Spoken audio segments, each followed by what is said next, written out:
fiesta otoñal.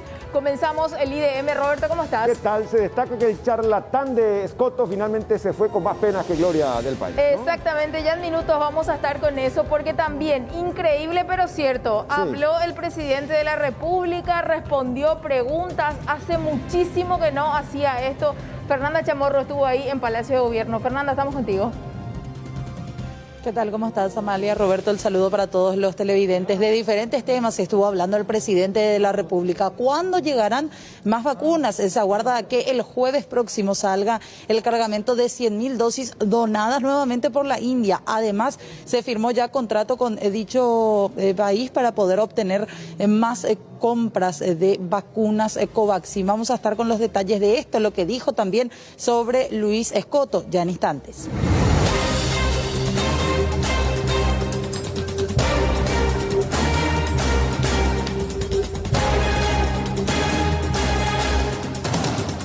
Pero muy triste la siguiente información. Leila Jiménez nos adelanta. Falleció una enfermera que esperaba gemelos, ¿no? Hola Leila, buenas tardes. ¿Qué tal, Roberto? Buenas tardes, saludo también para Amalia. Y es así, hablamos de una licenciada en enfermería de 32 años, quien falleció lamentablemente a causa del COVID, y es así, ella estaba embarazada de mellizos. Esto en el hospital de Mariano Roque Alonso, y allí se está viviendo una situación bastante complicada, preocupante y desesperante, de hecho, a raíz de los casos de COVID-19 registrados en ese punto. El hospital está llegando al colapso. Algunos de los pacientes son atendidos en los pasillos y otros de urgencia deben ser derivados a otros centros asistenciales. Enseguida vamos a desarrollar este tema.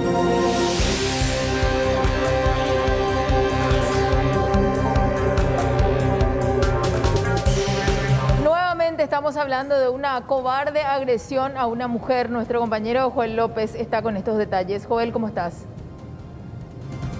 ¿Qué tal? Buenas tardes, saludos a los televidentes. Terrible, por sobre todas las cosas, estas imágenes que ya se viralizaron en las redes sociales repudiando el actuar de este hombre que cuenta con arresto domiciliario pero no cumple. Continúa agrediendo a su pareja en frente a sus pequeños hijos. En minutos los detalles.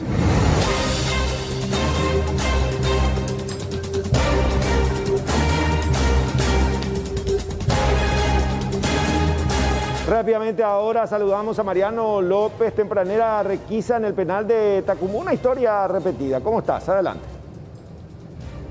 Hola Roberto, ¿qué tal? El saludo a Amalia, a todos los televidentes. Acaba de culminar la requisa aquí en el penal de Tacumbú. Ya compartimos con ustedes también algunas imágenes a modo de adelanto del resultado que ha tenido esta requisa. Luego de días y días de tensión aquí en la penitenciaría, se habla que desde el fin de semana incluso los agentes penitenciarios han tenido que abandonar algunos pabellones ante la información que tenían de un intento de amotinamiento y temían ser tomados como rehenes.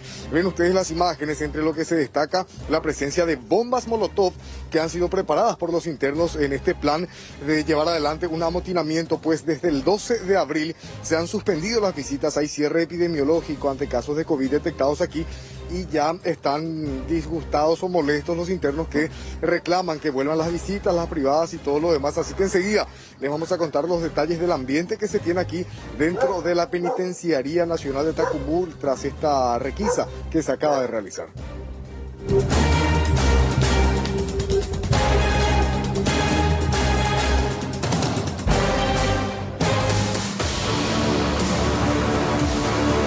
Nosotros hemos recibido una nota oficial del finiquito de funciones del señor Escoto ante la República del Paraguay.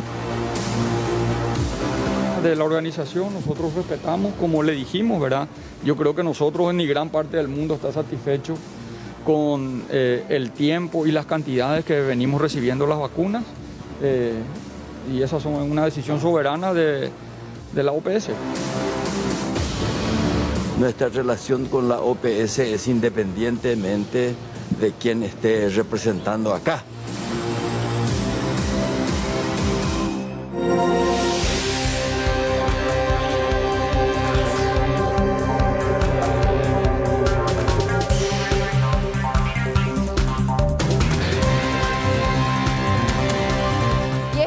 Son los que vamos a desarrollar ya con nuestra compañera Fernanda Chamorro, todo lo que acontecía en el transcurso de esta mañana en Palacio de Gobierno. Fernanda, estamos contigo.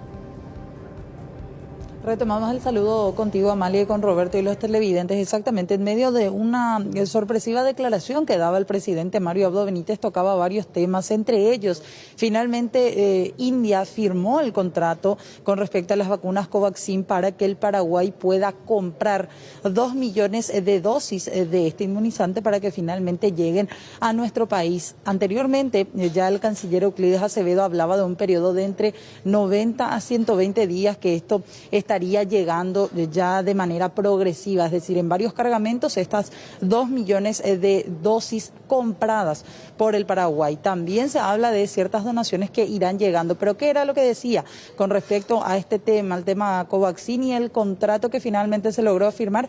Esto era lo que mencionaba Mario Abdo Benítez. Reconfirmar lo que ya informó el ministro de Relaciones Exteriores sobre la firma del contrato de compra con la industria india que produce las vacunas Covaxin. Eso se firmó creo que ayer a través de nuestro servicio diplomático y bueno, ya tenemos la firma del contrato de 2 millones de vacunas para adquirir de la India. Segundo, quiero comentarles algo. El mundo está en una disputa legítima por parte de todos los países en adquirir vacunas. Muchos de estos contratos requieren, como seguramente ustedes ya lo saben, el Congreso también ya lo sabe porque tuvieron varias reuniones con el Ministerio de Salud, requieren algunas cláusulas de confidencialidad con respecto a los envíos y a las cantidades. De todas maneras, yo estoy seguramente igual o más ansioso que ustedes y nuestro pueblo. Entonces, lo que sí quiero adelantar, ustedes saben que siempre tratamos de ser lo más prudente posible para no generar una expectativa y que después esa expectativa se vea frustrada por problemas que no causamos nosotros, que pueden ser problemas de logística, problemas de cantidad de insumos, en fin, ¿verdad? Ustedes saben que hay muchos países que son productores de vacunas que todavía no vacunaron a toda su población. Entonces, muchas veces también hay prioridades por parte de otros países que tienen una dinámica hoy un poco más importante en la propagación del virus, que les genera también problemas internos a los países productores cuando se anuncian exportaciones de vacunas que producen ellos.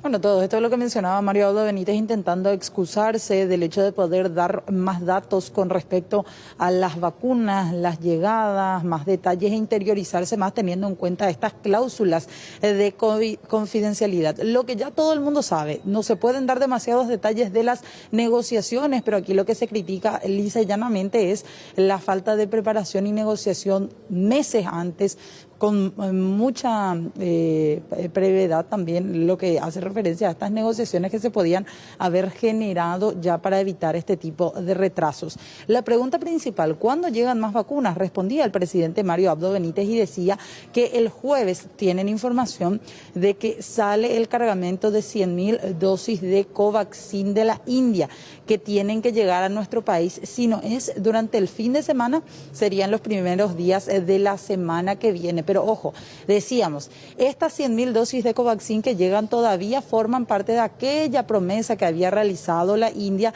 de 200.000 dosis en carácter de donación o cooperación, como lo prefieren llamar desde el gobierno. Vamos a escuchar a continuación lo que mencionaba con respecto a esto el presidente. La cooperación de India, tenemos la información que sale el jueves 22, otras 100.000 vacunas, seguramente estaría llegando por por todo el proceso de la logística que requiere para llegar hasta Paraguay a los primeros días de la semana que viene. Tenemos la relativa confirmación, hasta que las vacunas no estén en el avión, nosotros no queremos confirmar, ¿verdad? Pero ese es el compromiso que tenemos sobre la cooperación de las siguientes 100.000 vacunas indias. Esperamos tener la semana que viene y también esperamos recibir la semana que viene otra importante cantidad si no es al comienzo, al final de la semana que viene, de otros proveedores que ya hemos adquirido y abonado. Yo hasta ahí quiero decir, el mecanismo COVAX también tiene un compromiso de entregar, ustedes ya saben que ya lo hemos dicho para fines de abril, eso yo volví a hablar con la directora general de la OPS ayer a través de mensajes y me reconfirmó que el 26 están saliendo también 134.000 vacunas a través del dispositivo COVAX, que eso también tiene su logística y tiene unos días para que llegue. Tenemos tres nuevas promesas, por así decir, Amalia, Roberto y televidentes. Por un lado, la posible llegada de estas 100.000 dosis de donación nuevamente de Covaxin para los primeros días de la semana que viene. El 26 de este mes supuestamente también tendría que salir un cargamento del mecanismo COVAX y Mario Abdo adelantó, si bien no dio nombres, la posibilidad de que llegue otro cargamento la semana que viene, decía, de un proveedor del que ya compramos y por el que ya pagamos. Podríamos imaginar y especular, aunque esto no es nada oficial, de que podrían ser las Sputnik V nuevamente, por el que ya se pagó, ya se adquirió, pero llegó hasta el momento en muy poca cantidad. Se vienen barajando varias posibilidades. Ayer en el Congreso Nacional una reunión entre senadores y el embajador de Cuba en nuestro país, en donde se sentaban las bases de la posibilidad de que una de las vacunas cubanas que se está produciendo, que todavía, dicho sea de paso, no tiene ningún respaldo de alguna organización, no tiene una aprobación, podrían llegar también. Y escuchen, vamos a escuchar a continuación lo que menciona Abdo Benítez con respecto a la posibilidad de traer vacunas cubanas y también de otros países. Escuchemos. Nosotros vamos a hacer todas las exploraciones posibles, ¿verdad? De hecho lo venimos haciendo. El Ministerio de Salud tiene más de 60 ofertas, ¿verdad? Y ellos tienen un departamento especial donde se hacen los análisis de todas las propuestas que recibe el Paraguay a través de todos los conductos posibles, ¿verdad? Entonces, nada se descarta y nosotros vamos a seguir avanzando sobre la posibilidad de tener mayor cantidad de vacunas lo antes posible y vamos a explorar todos los mercados. Bueno, yo tengo que decirles que me siento optimista en las cantidades que vamos a ir recibiendo. De hecho, ustedes saben que iniciamos el proceso de vacunación en marzo. En abril fue significativamente más importante el proceso de vacunación y yo creo que en mayo va a ser inclusive aún más, ¿verdad? Entonces, y bueno, y de manera progresiva, yo creo que para fin de año y hasta inclusive para mediados de año, Paraguay va a tener un buen volumen de vacuna y vamos a tener un gran proceso ya de vacunación, ¿verdad? Entonces, chinas, presidente, también estaría dentro de esas opciones, atendiendo que nosotros no tenemos relaciones con ellos. Nosotros no tenemos problemas de comprar de donde sea. Ahora no vamos a aceptar ningún tipo de chantaje para compras de vacunas, ¿verdad? Pero pedimos y estamos abiertos a tener tratos directos con las fábricas en China, pero sin ningún tipo de condicionamiento con respecto a nuestras relaciones diplomáticas. No vamos a tener o no vamos a aceptar ningún tipo de chantaje para adquirir vacunas. Era lo que decía Mario Abdo Benítez haciendo referencia a esta pregunta con respecto a las vacunas chinas. Decía él y después aclaraba que Taiwán en ningún momento tuvo ningún tipo de chantaje hacia el Paraguay. Lo que da a entender es que China finalmente es o el país o sus representantes quienes quieren, a cambio de ofrecer vacunas al Paraguay, tener algún tipo de negociación con respecto a la cuestión diplomática que tienen ambos países. Recordando siempre que Paraguay reconoce firmemente a la República de China, Taiwán, como la principal amiga y socia en este tipo de cuestiones, que ya fue dando que hablar incluso a nivel internacional. Esta especie de guerra entre ambos países por la representación o por la aceptación del Paraguay. Por otro lado, Mario Abdo Benítez, aunque de manera muy escueta, también se hizo referencia u opinó hacia la figura de Luis Roberto Escoto, ya hoy ex representante de OPS-OMS en nuestro país. Esto era lo que decía. Una decisión soberana de la organización, nosotros respetamos, como le dijimos, ¿verdad? Yo creo que nosotros ni gran parte del mundo está satisfecho con el tiempo y las cantidades que venimos recibiendo las vacunas, y esas son una decisión soberana de la OPS. Sobre el mismo tema hablaba también el canciller Euclides Acevedo unos minutos antes de lo que dijo el presidente de la República. ¿Qué fue lo que pasó con Luis Roberto Escoto? Ellos tuvieron la comunicación, de hecho tenemos también la nota, en este caso de la representante a nivel regional de OPS-OMS, que anunciaba, y esto es importante señalar, a raíz de la connotación del contexto nacional actual, es que finalmente se da la decisión de la representación regional de sacar a Luis Roberto Escoto del Paraguay. Vamos a ver y escuchar también lo que decía con respecto a esto el canciller nacional. Nosotros hemos recibido una nota oficial del finiquito de funciones del señor Escoto ante la República del Paraguay y bueno, esperemos en breve quién va a ser su representante. Supongo que el ministro de Salud tendrá mayor información que yo, pero llegará también por la Cancillería eso. Ahora, en la nota se puede deducir que es por una deficiente gestión en materia del programa COVAX. Eso yo no puedo calificar, a él lo califica la Organización Panamericana de la Salud, pero yo creo que este es un cambio de rutina. Yo no sé cuánto tiempo él ha estado acá, pero esto es un cambio normal, no creo que tenga mucho que ver con la deficiencia del sistema COVAX de cara a sus compromisos con el Paraguay. La nota, por el contexto actual, dice la nota que informa sobre el retiro de Luis Escoto, el canciller. Bueno, había que preguntar a la señora Etienne, Clarice Etienne, cuál es el motivo. Yo no puedo opinar sobre eso. De todas maneras, nuestra relación con la OPS es independientemente de quien esté representando acá, de la misma cosa que nuestra relación con la OMS. Y hoy comentaba con colegas de ustedes que acá lo importante es siempre un contacto interinstitucional y creo que la OMS y la OPS en breve tendría que reivindicarse con el Paraguay haciendo llegar esa dosis de 134 o 138, ya no sé más bien. ¿Cuándo llegan las 100.000 dosis? A fin de semana. Eso ya está confirmado. Y está confirmado también el contrato por los 2 millones, que tengo entendido que las primeras 200 o 500.000 dosis llegará en breve y el resto en 90, 180 días. Son 2 millones.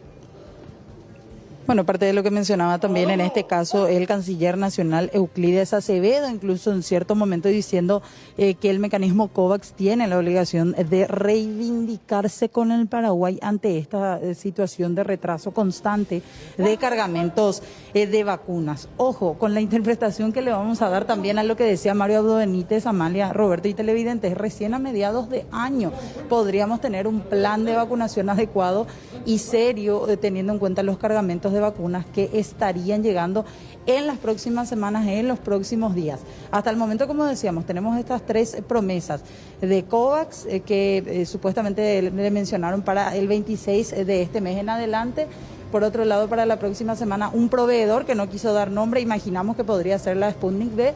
Y por otro lado, la llegada de 100.000 dosis más de Covaxin de donación, mientras se esperan los que son de compra ya. Igualmente todavía no tenemos tampoco un representante designado frente a la OPS, ¿verdad? No, absolutamente a nadie por el momento. De hecho, en esta nota figura en el último párrafo la nota remitida por parte de OPS-OMS al canciller. Mencionan que estarán comunicando quién será el nuevo representante, pero hay que tener en cuenta que esto data ya de hace días. El 12 de abril pasado prometía Escoto 134.000 dosis en una reunión con los senadores del mecanismo COVAX, estas 134.000. Después de eso, este documento tiene fecha de 15 de abril, o sea, la salida o el hecho de estas remociones que se dieron dentro de OPS-OMS para el Paraguay se dieron días después nada más de este anuncio que daba Escoto y hasta el momento, 5 días han pasado, todavía no tenemos representante, por lo menos que conozcamos hasta ahora. Les tomó de sorpresa ahí el presidente Fernanda, ¿verdad? Sí, definitivamente, porque estábamos ubicados en este sector donde constantemente estamos aguardando. Él estaba recibiendo cartas credenciales de un nuevo embajador en la parte superior del palacio le hacíamos la consulta finalmente de si efectivamente llegaban estas 100.000 dosis de vacunas. Son preguntas que se suelen lanzar de repente al aire y que quedan por lo general en el aire porque el presidente no suele responder y pasa de largo. Hoy fue la excepción porque estuvo hablando de este tema, dio un mensaje de alivio para las personas que están esperando camas de terapia intensiva, les enviaba la solidaridad, pero de ahí no pasa. Lastimosamente no hay respuestas concretas. Mencionaba que Putimos Medicamentos era una respuesta que estaban intentando dar y que tenía sus errores, pero que estaban intentando resolver estas cuestiones. Decía, para mediados de año, para diciembre, yo estoy confiado en que vamos a tener un plan de vacunación adecuado, es decir, falta todavía bastante. Ojalá que así sea y si se pueda adelantar mucho mejor. Fernanda, gracias, Roberto. Dale, Amalia, gracias. La doctora Graciela Russomando, ¿se acuerdan? Ella era jefa de laboratorio de Senaxa, recomienda que se extienda a 21 los días de aislamiento de una persona que da positivo al COVID. Ella cree que hay que manejar esta posibilidad por la variable brasileña de Manaus. La profesional experta en biología molecular sugirió la necesidad de ampliar a 21 días el aislamiento de una persona que dio positivo al COVID, pues sostiene que está demostrado que este paciente a los 10 días de la detección sigue teniendo en su organismo una alta carga viral. En consecuencia, continúa siendo potencial transmisor. Hay que aumentar días, ¿verdad? Porque no es lo mismo la situación epidemiológica del año pasado, que se bajó de 14, 20 a 10 días, que la situación hoy en día. Una persona con 10 días, yo, no sé, le apuesto a quien quiera, ¿verdad? Que si a los 10 días una persona vos le haces el hisopado y siguen con 21, 20, 22, esa persona es también muy contagiadora todavía. Entonces, no podés liberarle a los 10 días. Yo creo que uno de los errores que estamos cometiendo, también tenemos que ver la parte de prevención en cuanto a la transmisibilidad y cuán transmisibles son estos nuevos supercontagiadores que hay ahora. Las cargas están entre 12, 13, 14, 15 están saliendo en las máquinas de PCR, los ciclos, y que detectan rapidísimo la presencia del virus. Lo que habría que hacer sí o sí es, como fue a comienzo de la pandemia, hablar más o menos de 21 días. Es lo que yo estimo en base a algunos casos que conozco que se han hecho a los 8 días de inicio de síntomas y tenían todavía una carga viral de 21. Sí. Se hicieron a los 16 días y estaban con 28. Entonces 28 de ciclos todavía transmite la persona, todavía es infectiva. Entonces es muy difícil, tendría que estar entre 16 y 21 días más o menos. Es una medida preventiva, no digo que la hagan para siempre, pero creo que es una de las medidas de prevención que sí se tienen que tomar. Al mismo tiempo realizó precisiones acerca de los tests realizados actualmente. En primer término hizo mención a las pruebas rápidas en sangre, que sirven para detectar si la persona estuvo o no infectada en algún momento. Uno es un test rápido que se hace en sangre. Sí. Ese es un test que se llama inmunocromatográfico, que sirve para detectar la IgG anticuerpos, para ver si la persona estuvo o no estuvo infectada hace 2 meses, un mes atrás. Por otro lado, el hisopado nasal tiene a su vez 2 variantes, la PCR, que es molecular y por ende más sensible, y también que mediante el hisopado nasal se puede detectar la proteína del virus o antígeno, cuyo resultado se conoce más rápido y por lo general se practica a pacientes que refieren síntomas de la enfermedad. El hisopado nasal, ¿verdad?, se está haciendo 2 cosas. La PCR, que es molecular, que detecta el genoma del virus, el RNA del virus, que es más sensible que el otro hisopado. El otro hisopado, que es más barato, que está en el orden de 200.000 guaraníes y que tarda 2 horas aproximadamente, es un hisopado también nasal, sí, pero detecta la proteína del virus. Dice, acá está el virus, porque detecto su proteína, su cápside, vamos a decir, ¿está? No el RNA mensajero. Esa técnica de hisopado es la que están usando en muchas partes del mundo porque ya no pueden con tantas PCRs. Y tengo entendido que acá el Ministerio de Salud Pública, sobre todo en la red de laboratorios, las que se hacen en Costanera y en Caminera, ellos están discriminando. Si la persona que viene a atenderse tiene síntomas, le hacen el hisopado de antígeno, cuyo resultado puede estar en 2 horas, mediodía más o menos. Si es que la persona no tiene síntomas y dijo, vengo acá porque estuve en contacto muy estrecho con una persona infectada y hace 5 días más o menos, 7 días. Entonces, y le hacen la PCR, que es más sensible. Lo que está ocurriendo ahora, que es un indicador de la alta carga viral, es que la gente se está haciendo ese hisopado, que es menos sensible que la PCR, se la está haciendo el mismo día, o se lo está haciendo a 24, 48 horas de inicio del síntoma y están saliendo positivos. Ese es un indicador, es directamente proporcional a la cantidad de virus que la persona está teniendo, que es mucho mayor a lo que ocurría el año pasado. Resaltó que ante la comprobada circulación comunitaria de la llamada variante brasileña o P1, se observa mayor transmisibilidad y el nivel de positivos detectados ronda entre el 40 al 50% respecto a la cantidad de muestras procesadas, así como mayor requerimiento de camas para las hospitalizaciones, debido a que la mayoría de los pacientes presenta una alta carga viral.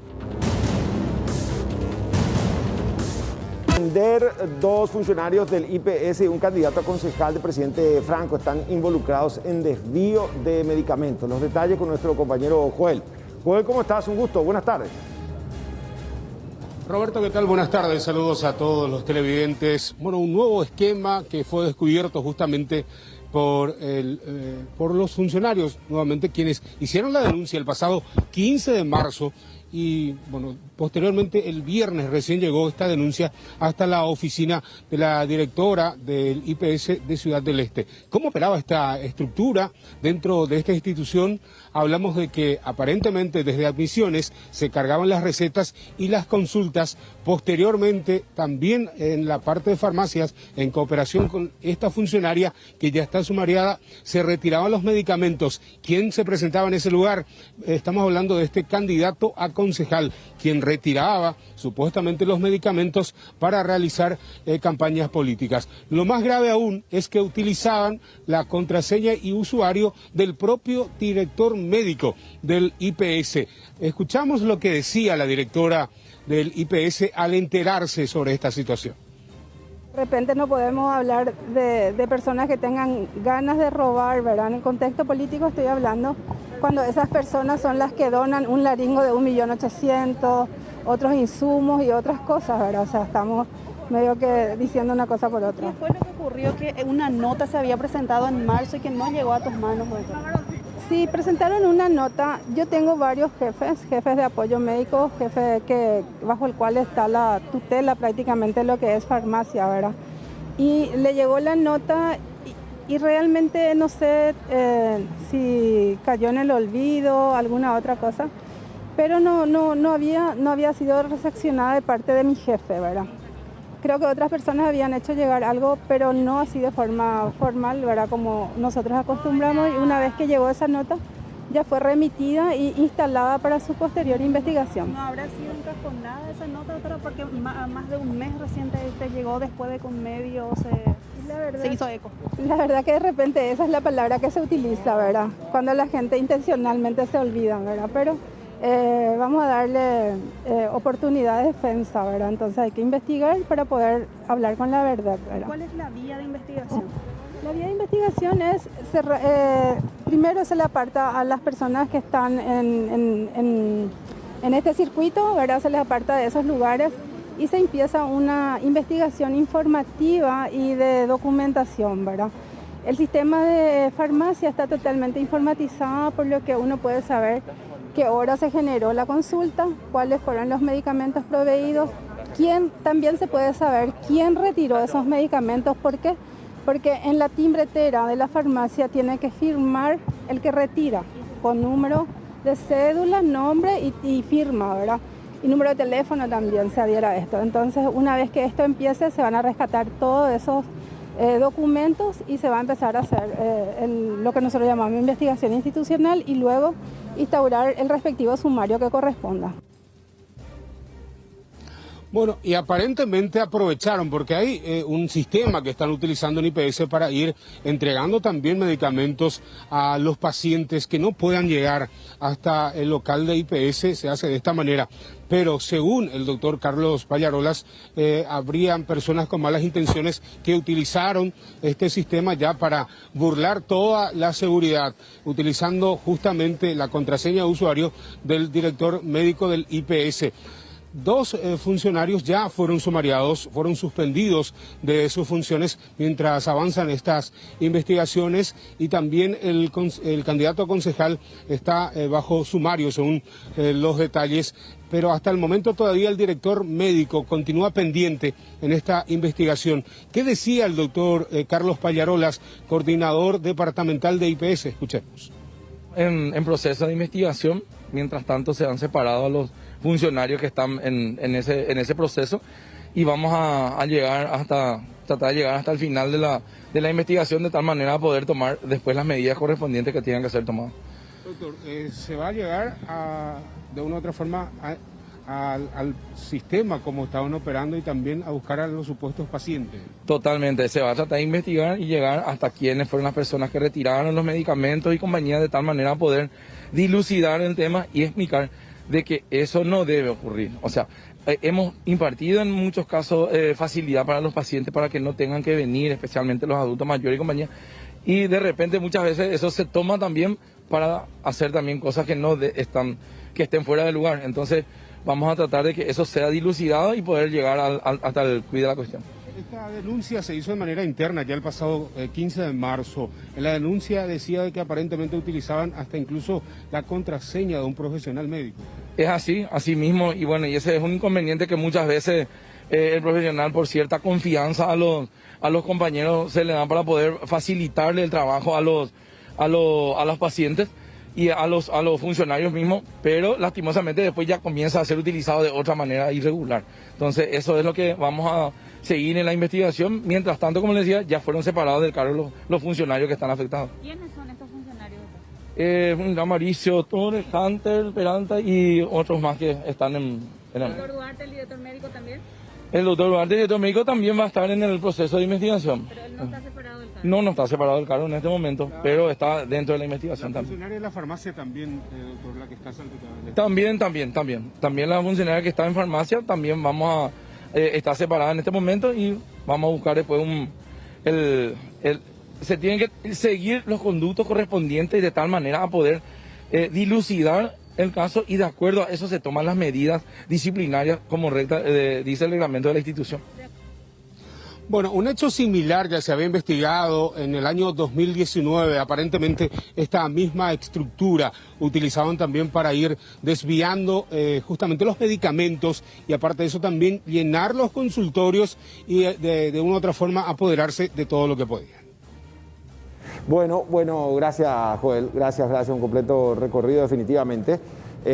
¿Cómo es que no aprenden? Estábamos diciendo, Amalia, porque al final, hoy por hoy, hay un control cruzado, hay lupa, está la fiscalía y por sobre todo la suerte de Contraloría Ciudadana, que es lo que corresponde, porque estamos en un estado de franca emergencia con productos estratégicos que pasan a ser los insumos y medicamentos. Con vos, Amalia, adelante. Vamos a seguir hablando del ámbito de la salud, porque en este sentido comenzó el estudio para reglamentar la ley del Fondo Nacional para la cobertura de gastos para enfermos del COVID. Y hay que decir lo que ayer también ya nos anticipaba el viceministro, el doctor Hernán Martínez, que hay una deuda importante del Ministerio de Salud con el sector privado, y esto podría de alguna u otra manera también empeorar la situación.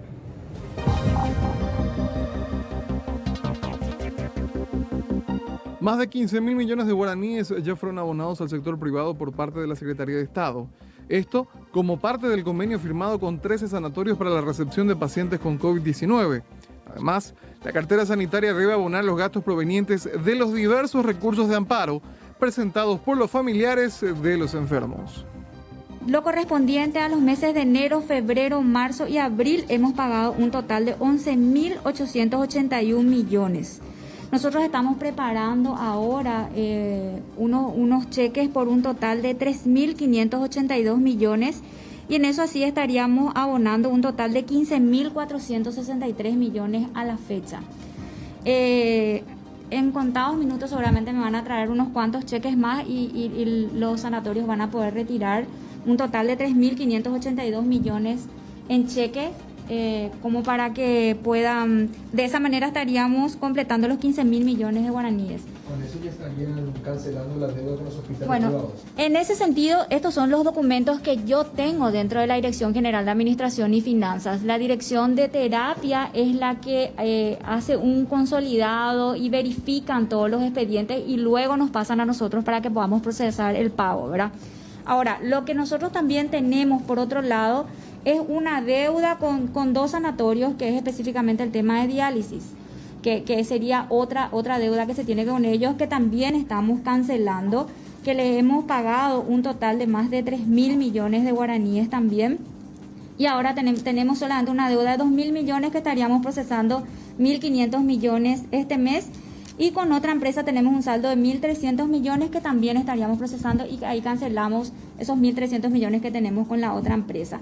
También tenemos en amparos, ¿verdad?, que tenemos un total de 3.000 millones que sí estaríamos procesando la totalidad y cancelaríamos ahí esa deuda con esos sanatorios. Hasta la fecha, más de 500 pacientes fueron derivados al sector privado para su internación ante la falta de camas en el sistema público. De esos, aún quedan muchos más en espera, sufriendo los embates de la enfermedad en los pasillos de los hospitales. Entre septiembre y hoy ya se derivaron un poco más de 530 pacientes al sector privado, entre terapia intensiva y sala de internación normal. Estos 13 sanatorios en conjunto tienen un total de 90 camas de terapia intensiva y un poco más de 50 camas de sala de internación, que están siendo ampliadas a mayor y menor medida de acuerdo a la oferta que tienen estos sanatorios con nosotros. ¿En el interior del país hay UTI, doctor? ¿Servicio de UTI? Sí, del sector público sí, del sector privado sí, pero eso no implica que ellos tengan convenio con nosotros. De estos 13 sanatorios con convenio, 12 de ellos están en el departamento central y capital. El 13º sanatorio que tiene convenio con nosotros está en Alto Paraná, es uno solo. La actualización del reporte que pasa el Servicio de Emergencias Médicas Extrahospitalarias, que es el ente encargado de la referencia y contrarreferencia de pacientes, habla de 64 pacientes esperando ingresar a terapia intensiva. Este número de 64 de hoy es en conjunto pacientes que ingresaron hoy como pacientes nuevos, pedidos nuevos, más pedidos reiterados del día de ayer o días previos que aún no han sido resueltos. A la par de estas situaciones, las autoridades sanitarias continúan trabajando en el estudio para la reglamentación de esta nueva ley promulgada el sábado pasado por el Poder Ejecutivo.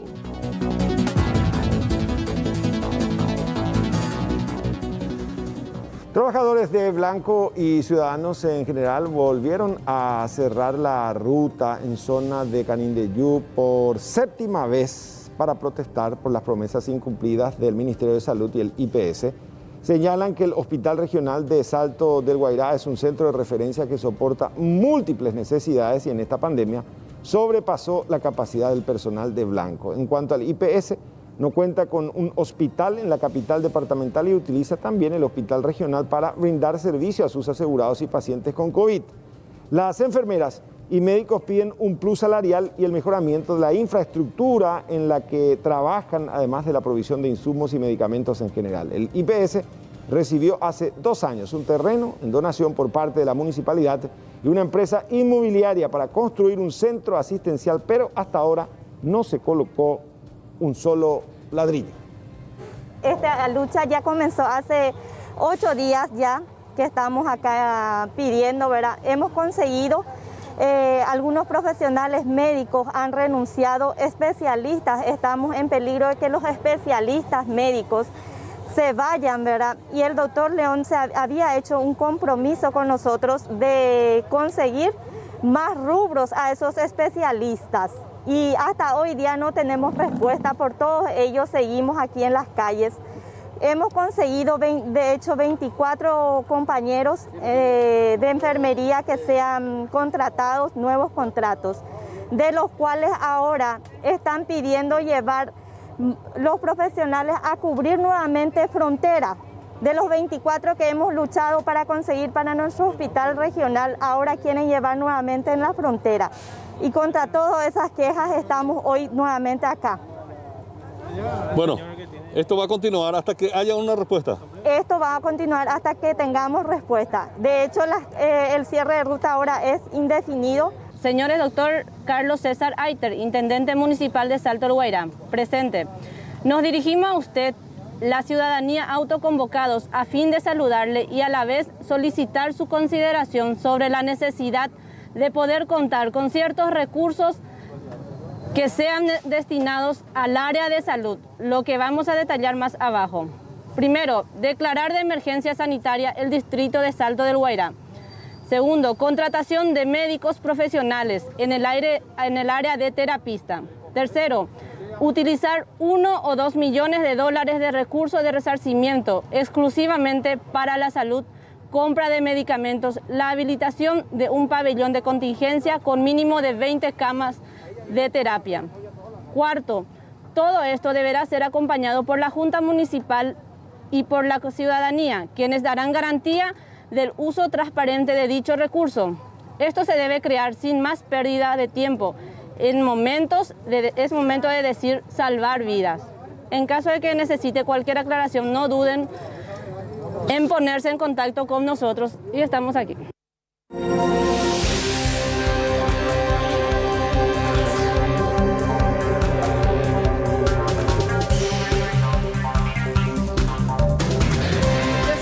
A nuestra compañera Violeta González, porque otro sector fuertemente afectado por el COVID es el de los policías.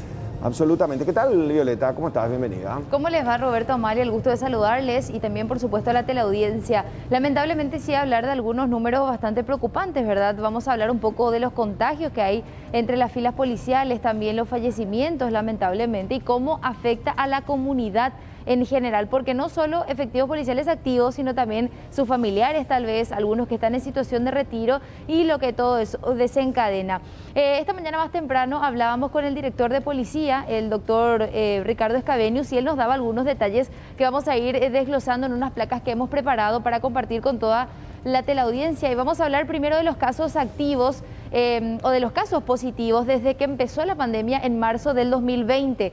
Los casos activos actualmente 499, son personas que están guardando aislamiento por casos positivos. Es bastante grande el número, de hecho, recuperados ya a la fecha 1.122 y el total de positivos en general 2.247.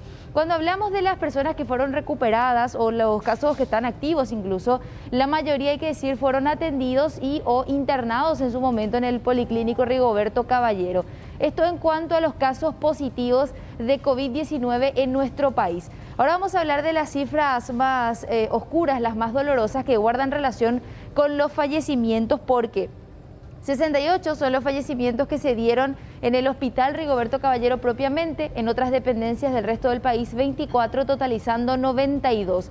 De los fallecidos, que ustedes ven en ese número grande, 29 pertenecían o son efectivamente uniformados en actividad. El resto puede ser, por ejemplo, algún policía en situación de retiro, la familia de algún policía o los funcionarios de la institución que también engrosan a fin de cuentas esta lista. En cuanto a la ocupación de camas, nuevamente hablamos de un 100%, una situación que preocupa, y atiendan muy bien, porque de la capacidad de menos de 100, decía el director, de atender a personas, 45 camas están ocupadas por cuadros respiratorios de COVID. 45 camas normales. Ahora, camas UTI, 10 están ocupadas al 100% también para COVID. Ellos habían triplicado la capacidad del hospital y de igual manera no da abasto la situación, ¿verdad? Urgencias respiratorias acumula 13 camas, pero se hace una diferenciación por lo siguiente. 10 camas están para urgencias respiratorias y 3 han sido terapizadas, lo que quiere decir que convierten una cama normal en una de terapia porque le van poniendo ciertos elementos necesarios como la intubación, etcétera, etcétera. Porcentaje de ocupación, según lo que refería el director, 100%. Esto en el Hospital Rigoberto Caballero. Hay otro hospital que es el regional de policía, también de Coronel Oviedo, y nos dice lo mismo, ¿verdad, el director? También al 100% son 6 camas de UTI, las 6 están ocupadas y este hospital en particular trabaja en convenio con el Ministerio de Salud. ¿Qué es lo que pasa? Porque hay muchos más policías y muchos más familiares de policías que hoy por hoy están internados o están en terapia. Todos ellos son derivados al servicio del Ministerio de Salud Pública y Bienestar Social, ya sea a través de un hospital público, algún centro asistencial de referencia, o bien derivados a sanatorios privados, pero siempre a través de este convenio que existe. Una situación que preocupa porque también pone en riesgo a los efectivos policiales que hoy asumen varias responsabilidades, y hay que decirlo, por un lado, el famoso combate a la delincuencia, pero también tienen que andarla detrás, lastimosamente, a la gente que no asume la responsabilidad de respetar las medidas restrictivas. Por ejemplo, ¿cuántas intervenciones hemos visto durante el fin de semana por fiestas clandestinas? El director del Hospital Rigoberto Caballero se muestra bastante preocupado, dice que preocupa mucho la institución, por supuesto, de lo desprotegidos que están sus uniformados, y decía lo siguiente, tanto en cuanto a contagios como también con la necesidad de vacunar a su personal. La verdad que estamos en las mismas condiciones que los otros hospitales dependientes del Ministerio de Salud Pública o del Instituto de Previsión Social. Estamos prácticamente colapsados. Estamos al límite de toda nuestra posibilidad de asistencia a la familia policial. Ahora nosotros, nuestra fuerza policial que estuvieron actuando desde el inicio de la pandemia como personas de primera línea para aguantar lo que era el control de la cuarentena, la fase 0. En segunda etapa entraron los personales de blanco. Ahora estamos prácticamente trabajando en conjunto, la Policía Nacional y los médicos de todo el país y las enfermeras estamos haciendo las primeras líneas actualmente.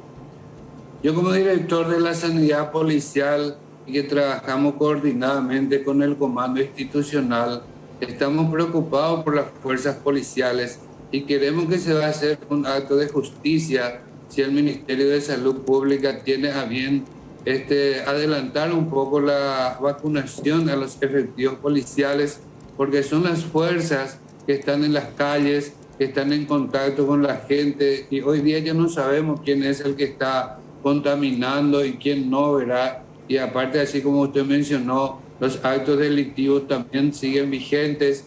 Entonces es una exposición muy grande que tiene la Policía Nacional. Realmente es muy grande, ¿verdad? Todo lo que tienen que enfrentar, y es por eso que piden también al gobierno que considere de por ahí ir vacunando por sobre todo también aquellos uniformados que están con alguna comorbilidad o que tengan alguna exigencia particular. Otro detalle, Amalia, Roberto, cuando hablamos de personas que permanecen en UTI al 100% de la capacidad, también se habla de un alto uso de sedantes. El director decía, estamos sin stock básicamente de midazolam y atracurio, nuevamente se presenta esta situación. Ellos tienen ayuda, por ejemplo, de cooperativas que trabajan con la policía, también del Ministerio de Salud, y están a la espera de una donación de Yacyretá de 10.000 unidades de atracurio, 10.000 unidades de midazolam, pero por el momento están así, ¿verdad? Trabajando también a la máxima capacidad posible y con muchas carencias, lamentablemente. Posición diaria, ¿no?, de las fuerzas policiales, al igual que las fuerzas militares, que también tienen su propio hospital, pero sí, convengamos que ahora se está unificando y pareciera ser que están encontrando la vía, el criterio, y se va sopesando con intervención obviamente del Estado, ¿no? Violeta, muchas gracias. Gracias, Vigo. Vamos a recibir ahora a nuestra compañera Leila Jiménez. Leila Jiménez, que está en Fernando de la Mora, se baraja la posibilidad real también de construir un pabellón de contingencia, Amalia, ¿no? Sí, sí. Leila, estamos contigo. Gracias, Amalia, Roberto. Y bueno, esto debido a la urgencia que se está presentando precisamente aquí también en el Hospital Materno Infantil de la ciudad de Fernando de la Mora con respecto a los casos de COVID-19. Están siendo atendidos, de hecho, los pacientes en este momento en el área de urgencias de este hospital que se volvió área respiratoria prácticamente, pero esto ya está llegando al límite de su capacidad, y es por eso que desde la comuna ya se tomó la decisión de la construcción de un pabellón de contingencia en lo que sería esta área, detrás de esta carpa donde también están siendo atendidos los pacientes ambulatorios, y en esta área sería la destinada para la construcción de este pabellón de contingencia destinado exclusivamente a casos respiratorios. Conversamos nosotros con el intendente de esta ciudad, el señor Alcides Riveros, para que nos comente un poco más con detalles acerca de lo que va a ser este trabajo para tratar de descomprimir un poco lo que tiene que ver también con la atención en sí en el área de urgencias y de internación precisamente aquí en el hospital. Lo escuchamos. Nos llevó a construir un área de contingencia por la cantidad de fallecidos que tenemos. Somos la cuarta ciudad del departamento central y la cantidad también de contagios que tenemos, que somos también el cuarto en cuanto a eso, ¿verdad? Eso nos llevó para poder construir y también ver que juega rebasado ya el hospital materno infantil y necesitamos un pabellón de contingencia para que ese hospital materno también tenga internados, que hoy en día algunos están bajo una carpa, y para que dentro de 15 a 22 días estas personas ya puedan estar en un lugar más confortable y podamos salvar más vidas. ¿Dónde mismo va a estar ubicado este pabellón? Va a estar ubicado en el estacionamiento del hospital materno, cerca de la planta de oxígeno que existe ahí en el hospital materno. Ahí va a estar ubicado y va a tener una conexión ya con las otras dependencias del hospital. ¿Cuándo se prevé el inicio de los trabajos? Nosotros creemos que mañana presentamos al Ministerio los planos y la planilla de cómputo métrico, y vemos que el lunes podíamos ya empezar, ya una vez que ellos nos autoricen. Todo esto nosotros hacemos bajo la coordinación del Ministerio de Salud, el director de la 11ª región, el doctor Roque Silva, y el director del hospital materno, el doctor Luis Bataglia. Ahora, los recursos que se van a utilizar para Nosotros van a ser recursos propios del municipio de Fernando de la Mora. ¿Una inversión de cuánto? Aproximadamente 500 millones de guaraníes, perdón. Ahora, la capacidad de este pabellón. De este pabellón, 14 camas más 6, 7 sillones, y también con la posibilidad va a haber más espacio para poder aumentar en caso de más necesidad. Bueno, y esta es la imagen que muestra ahora el Hospital Materno Infantil de la ciudad de Fernando de la Mora. Amalia y Roberto, la que estaban viendo ustedes también es la carpa improvisada que se instaló aquí en el hospital para la atención de los casos respiratorios, y es por esto que para buscar un mejor lugar o para ubicarlos de mejor manera a los pacientes también es que se prevé la construcción de este pabellón de contingencia, también en compañía del director médico, del doctor Arlis Duarte, para que nos comente un poco acerca de la situación que se está viviendo actualmente en el hospital, doctor. Sí, muy buenas tardes. Actualmente estamos experimentando el aumento de pacientes que vienen en la parte respiratoria. Sin embargo, en la parte polivalente disminuyó bastante. Pero por el hecho de que aumentó la cantidad de pacientes, nos vimos obligados a habilitar la parte no respiratoria, la parte polivalente, para que podamos internar a nuestros pacientes. Entonces, la carpa que teníamos para la parte ambulatoria, que tendría que ser solamente ambulatorio, también estamos recibiendo los pacientes internados. Llevamos a la parte polivalente porque ahí tenemos boca de oxígeno para que no falte el oxígeno. Y gracias a la buena relación que tenemos con la Intendencia, van a construir este pabellón que tanto necesitamos, probablemente para 10 camas, 6 sillones, obviamente con toda su infraestructura. Las personas que vemos aquí son personas que vienen para consultas, son familiares, están aguardando también hacerse la prueba. Sí, generalmente estos que ven la fila, o sea que estos que están en la fila están esperando para ser atendidos en la parte respiratoria. También tenemos los familiares que están aguardando a sus familiares, obviamente, que están internados, y los que van a hacer sus hisopados. Tenemos 150 hisopados por día. A la mañana se realizan 100 y a la tarde 50. Un número que subió considerablemente con respecto a los contagios también. Sí, así mismo, está relacionado directamente a eso. Bueno, este es el área de atención ambulatoria, en este caso a los pacientes, este es el área de hisopado. Sí, aquí tenemos la atención ambulatoria, en la parte que ves allá de la puerta de vidrio es la parte de internación, y aquí la cabina de hisopado. ¿Cuántos internados tienen hasta ahora en caso respiratorio? Actualmente tenemos 3 nomás tenemos. Pero esto se prevé que vaya en aumento también con respecto a la capacidad que van a ir ampliando también las próximas semanas. Sí, justamente eso es lo que se está viendo. Muchas gracias, doctor. Bueno, ahí está entonces el doctor Arlis Duarte comentando un poco acerca de la situación también epidemiológica que se está dando aquí en el hospital, el pabellón que va a tener una capacidad de internación para 10 personas también aproximadamente, y esto que va a estar listo dentro de 15 a 20 días, es lo que nos decía también el intendente aquí en el Hospital Materno Infantil de la ciudad de Fernando de la Mora. Bueno, de hecho que van barajando diversas alternativas, dependiendo también de la dinámica, la cantidad de infectados, la densidad poblacional. Lo de Villa Elisa sin duda pasó a ser una referencia, Amalia. Sobre la enfermera Mariano Roca Alonso que hay, Leila. Bueno, también hay una situación bastante complicada realmente la que se está viviendo. Amalia y Roberto nos decía aquí el doctor, que aquí en el hospital de Fernando de la Mora se dan 150 atenciones diarias, prácticamente es la misma situación que se vive en Mariano Roque Alonso, pero Mariano Roque Alonso vive también una situación desesperante. Ellos cuentan con 2 camas nada más de terapia intensiva y 10 de internación. La capacidad realmente está al límite. Ayer nada más se daba el fallecimiento también de una licenciada en enfermería de 32 años, ella embarazada de mellizos, que es lo que ya comentábamos también, así que es desesperante la situación que se está viviendo ahí. Conversamos nosotros con la directora, en este caso, del hospital, y esto era lo que mencionaba. Realmente durante la programación, digamos, del trabajo en la pandemia, nosotros teníamos hospitales de referencia respiratoria, ¿verdad? Que en nuestro caso era Limpio, al que nosotros derivábamos todos nuestros pacientes respiratorios para internación. Al verse sobrepasado ya Limpio, Villa Elisa, que son los hospitales de referencia respiratoria, tuvimos que habilitar 20 camas para internación. En principio habilitamos 5, una salita, después fuimos aumentando, ¿verdad? Llegamos a 20 camas de internación y en las urgencias tenemos nuestra sala de reanimación. Realmente no es una terapia intensiva, es una sala de reanimación donde nosotros tenemos a los pacientes intubados que se complican y que necesitan una mayor complejidad. Ellos están en la sala de reanimación, ahí están intubados esperando la terapia. Doctora, al día reciben pacientes respiratorios, nos decías que por día aproximadamente serían más de 100 personas que hay. Sí, más de 100 personas, varía bastante, como te estuve mostrando, ¿verdad? Un día 130, 180, llegamos a 200 pacientes, ¿verdad? Que acuden a consultar, y en las urgencias respiratorias es donde tenemos el mayor flujo de pacientes, ¿verdad?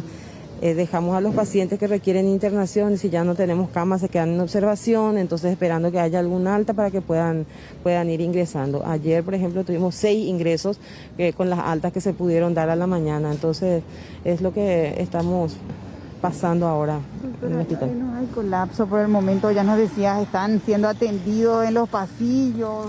¿Cómo va la situación? Sí, se les atiende en el pasillo donde haya lugar realmente, ¿verdad? Dentro de la urgencia respiratoria. Intentamos no sobrepasar lo que es nuestra urgencia respiratoria para no mezclar con los otros pacientes que no tienen cuadros respiratorios. Se está conteniendo todavía ahí donde es la urgencia respiratoria, ¿verdad? En los pasillos le dejamos en sillones. Llegamos a poner camas ahí en el pasillo porque, bueno, habían pacientes que no podían estar sentados, eran muy mayores, digamos, ¿verdad? Entonces necesitaban estar acostados, llevamos una cama, entonces se está tratando de paliar de esta forma. Bueno, es lo que decía la directora del Hospital de Mariano Roque Alonso, la doctora Silvia Jiménez, pacientes que son atendidos en pasillos, otros que son necesariamente trasladados a otros centros asistenciales, y bueno, ver si es que las autoridades de salud y las autoridades de esa ciudad también pueden hacer algo al respecto para descomprimir un poco la situación que también se está viviendo en ese hospital, Amalia y Roberto. Y ojalá que vayan encontrando esas alternativas, Leila. Gracias por este contacto completo, como siempre. Vamos a recibir ahora a nuestro compañero Diego Agüero. El colegio ISATU fue otro de los que optó por las clases virtuales para este semestre. Diego, buenas tardes. Buenas tardes, Amalia. El saludo para Roberto, el saludo para la teleaudiencia. Es así. Algo similar a lo ocurrido con el Colegio Nacional Presidente Franco, también ocurrió con el Colegio Nacional de Enseñanza Media Diversificada, el Colegio ISATU, que llamó a comité de riesgo. Hizo el análisis y finalmente la comisión toma la determinación de ir a la virtualidad 100% hasta la vuelta de las vacaciones de invierno. Es la decisión que se ha tomado desde la dirección, escuchando lo que ha señalado el comité de riesgo, pero al mismo tiempo es importante lo que va a señalar la directora del colegio ISATU al manifestar lo siguiente: se hizo un sondeo con varios padres, se tomó al azar y finalmente la mayoría, casi el 99% de los padres sostienen que una vez que la inmunización a nivel país aumente por lo menos en un 50%, ahí los padres van a estar seguros y van a enviar nuevamente a las clases presenciales a sus hijos. Escuchamos lo que indicaba la directora del colegio ISATU. Justamente por el contagio y por la sugerencia del Ministerio de Salud también, que había mucho contagio, además todavía no hay vacunas. Hicimos un sondeo, no a todos los padres, pero en forma aleatoria a algunos padres, ¿verdad? Algunos cursos. Y prácticamente el 99% dijeron que quieren de manera virtual debido al contagio y la cantidad de gente que están falleciendo por eso. Y también teníamos chicos cuyos padres, cuyos familiares estaban con esa enfermedad. Entonces ellos mismos pidieron ir a la virtualidad. Y nosotros respetamos eso y nos reunimos con el comité de riesgo y se tomó esa decisión toda la primera etapa. O sea, sería vuelta de vacaciones, invierno, retomamos en la manera presencial, si es que ya estamos todos vacunados. Ojalá que tengamos la vacuna ahora. De ese sondeo que hiciste también, directora, importante destacar esa cuestión, que la mayoría de los padres refieren que retornar sería lo positivo con la vacuna, es decir, inmunizados ya. Exactamente, inmunizados los docentes y también los familiares, los alumnos, ¿verdad? En vista que no hay todavía vacuna para menores de edad, pero si están inmunizados sus padres, sus abuelos, con lo que ellos viven, más nosotros los docentes, yo creo que ya va a haber ya más seguridad, tanto para la familia de nuestros chicos como para nosotros, ¿verdad? Con el tema de la virtualidad, ¿cómo les va este año? El año pasado fue bastante complicado y complejo el sistema que utilizaron. ¿Este año ya se fue simplificando, directora? Ahora este año, por ejemplo, súper bien, espectacular. Estamos utilizando varias plataformas, ¿verdad? Y lo que más están utilizando los docentes de este colegio es el Google Meet, que les facilita bastante. Y están dando clases virtuales el 100%, sin ningún... ¿Y asisten a las clases virtuales los alumnos, directora? Sí, asisten.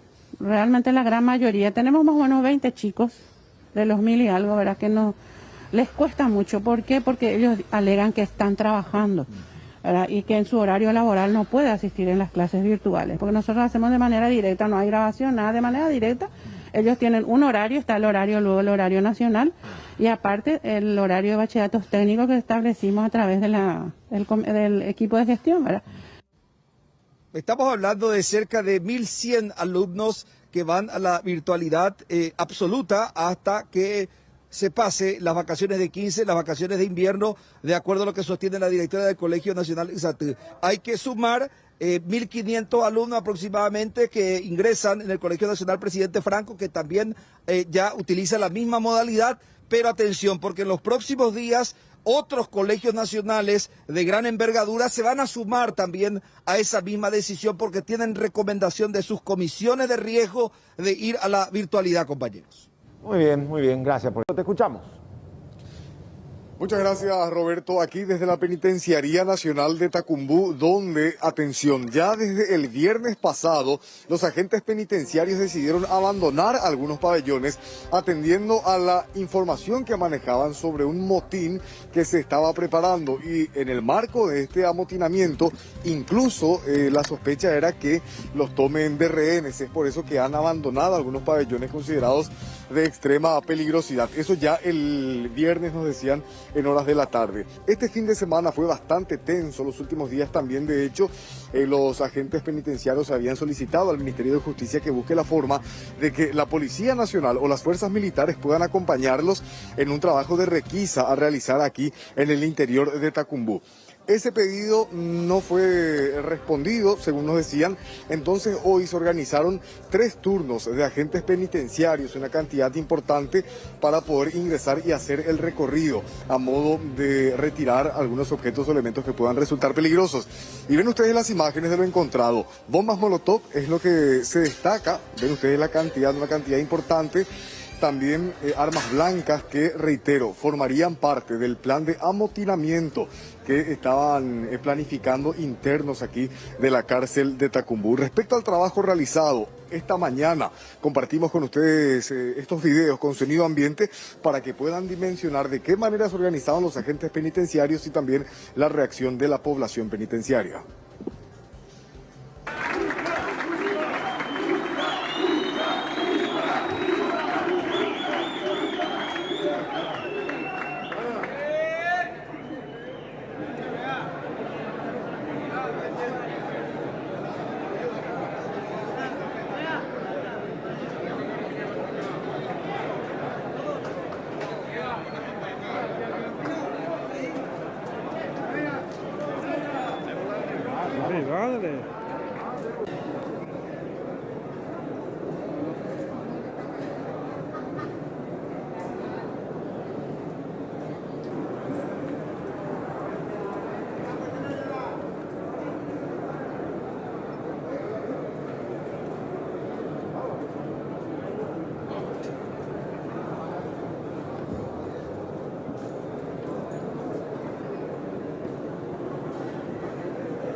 Es el momento en que los agentes penitenciarios ingresaban aquí a la cárcel de Tacumbú y queremos compartir ahora con ustedes, Amalia, Roberto y televidentes, esta nota. Estuvimos gestionando aquí una entrevista con el director, el señor César Garay, pero nos decían que todo se manejará a nivel ministerial. Será Cecilia Pérez o algún viceministro el encargado de reportar lo acontecido aquí en Tacumbú, pero este documento que compartimos con ustedes da fe de la situación que se tiene aquí en la cárcel de Tacumbú. Yendo directamente al segundo párrafo de esta nota enviada por Guardiacárceles a la dirección de la penitenciaría, menciona: nos encontramos en estado permanente de alerta debido a las amenazas y constantes informaciones confidenciales de que la población se está preparando para realizar un inminente motín de internos con toma de rehenes que, según los datos recogidos, sería a funcionarios, como medida de protesta a la suspensión de las visitas por el cierre epidemiológico decretado recientemente por la señora ministra de Justicia. Siguiente párrafo confirma que desde el día de ayer, menciona el 16 de abril, desde las 19 horas, se ha tomado la decisión conjuntamente de salvaguardar y resguardar la vida e integridad de los personales de seguridad que se encontraban dentro, custodiando los pabellones y diferentes sectores de la población, y así pasan a ser reubicados en lugares que no representan peligro para su vida. No existen las garantías necesarias para realizar labores de seguridad, es lo que mencionan los agentes penitenciarios en esta nota enviada a la ministra de Justicia, Cecilia Pérez. Nos mencionaban también a modo antecedente que en el año, imagínense, 2008, fue la última vez que realizaron una redada, una requisa total aquí en la penitenciaría de Tacumbú, y se está solicitando algo similar, atendiendo a que, por ejemplo, lo que nos explicaban, esas bombas Molotov que ven en imágenes, tienen combustible. ¿Cómo el combustible ingresó aquí a la cárcel de Tacumbú?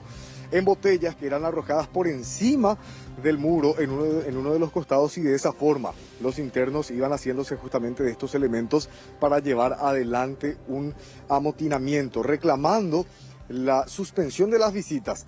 Piden que se habilite nuevamente, pues desde el 12 de abril que se decretó el cierre epidemiológico aquí de la cárcel de Tacumbú y no están recibiendo visitas. Ese sería uno de los puntos que está molestando a los a los internos aquí de la cárcel de Tacumbú.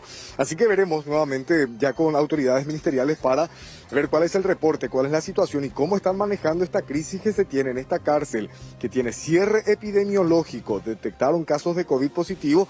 Los internos piden que vuelvan las visitas, un pedido que ya lo hemos visto de hecho en ocasiones anteriores, pero que habrá que ver cuál será la respuesta, la decisión a tomar atendiendo al contexto que estamos viviendo debido a la pandemia, Amalia, Roberto. Bueno, completo el informe de Mariano. No va a ser fácil, Amalia, aparte del encierro, otra vez no poder compartir por lo menos algunas horas con los familiares, pero hay que entender que la pandemia se complicaría aún más si llegase a instalarse en uno de estos recintos penitenciarios. Y partiendo de la base que ya hubo varios contagios, fallecidos y demás también allí. Gracias, Mariano. Vamos a cambiar de tema y vamos a hablar del gran susto que se vivió en el Jardín Botánico a consecuencia del incendio de 2 depósitos que están ubicados en el Asunción Golf Club. Aparentemente todo fue un cortocircuito. Un gran incendio se produjo en el Asunción Golf Club de la capital. Aparentemente el fuego comenzó tras un cortocircuito en uno de los depósitos donde se situaban la mayoría de los carritos. Por supuesto, todo este siniestro causó enormes perjuicios, pero fue controlado por los bomberos voluntarios. Cuando llegó el personal, ya prácticamente toda la estructura estaba comprometida con fuego. Pudo ser contenido a los 40 minutos más o menos de la llegada de bomberos, con apoyo de todos los bomberos de la zona, ¿verdad? Una estructura de aproximadamente 12 por 8 que estaba cargado con aproximadamente 30-40 carritos de golf, según lo que podemos ver hasta el momento. Combustible y lubricantes varios en el lugar, ¿verdad? Eso fue el inicio del incendio, todavía no podemos precisar en este momento. Seguramente ya el día de mañana con algún peritaje formal estaríamos sabiendo cuál fue la causa y origen de esto. Creo que había combustible adentro también, ¿verdad? Sí, es una zona, un sector donde se realiza el mantenimiento de los carros, así como la guarda de los mismos, ¿verdad? Son todos, creo, nasteros, Entonces presumimos que en el lugar también hay combustible, lubricantes, algunas estopas que hayan estado contaminadas con esos productos, ¿verdad? Y que de repente podría haber una inflamación espontánea, ¿verdad? En principio podemos presumir eso, podemos presumir de repente también que sea algún cortocircuito, ¿verdad? Que puede ser, o ver de repente el día de mañana con las cámaras, según como manifiestan los empleados del sector, de que hay cámaras que se pueden observar y saber cuál fue el origen del incendio. ¿Este depósito solamente el afectado o hay otro lugar también? No, es un depósito de 3 compartimentos prácticamente, 2 de los compartimentos fueron totalmente consumidos, en uno de los compartimentos quedaron unos 8 carros intactos, ¿verdad? Y la habitación de los personales también al otro lado que no resultó dañado, ¿verdad? Varias compañías de bomberos acudieron a sofocar el incendio que por suerte no causó mayores daños en las instalaciones del lugar. Sí, por supuesto, dejó cuantiosas pérdidas a la institución y por de pronto se va a abrir una investigación para determinar con mayor exactitud qué causó el siniestro.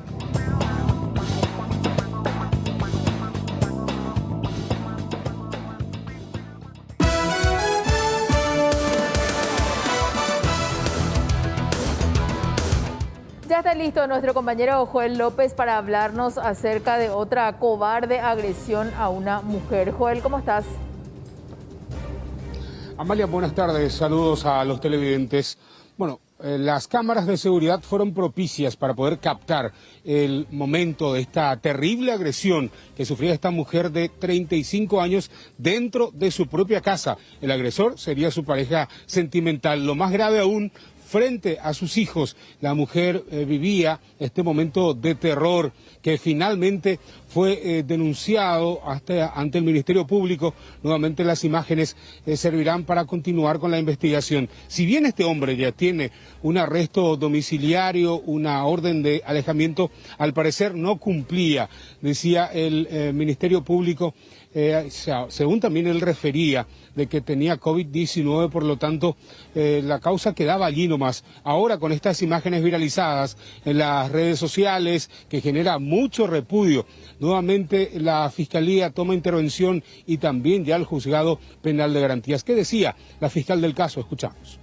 La causa ya, el imputado es el señor José Sabino Ledesma. Él ya se encuentra imputado por el hecho de violencia familiar, por los elementos que ya todos conocen, ¿verdad? Que es contundente de que sí existió una violencia física contra su esposa, en este caso la señora Liz. Doctora, ¿se pidió el arresto domiciliario? ¿Por qué motivo? Se pidió el arresto al juzgado porque la defensa presentó un reposo cuando él tenía que venir a realizar su descargo indagatoria porque estaba con COVID. Por eso que se solicitó al Juzgado Penal de Garantías el arresto domiciliario. Entonces ya iba a quedar a cargo de la jueza si reunía los presupuestos para el arresto domiciliario o la prisión preventiva.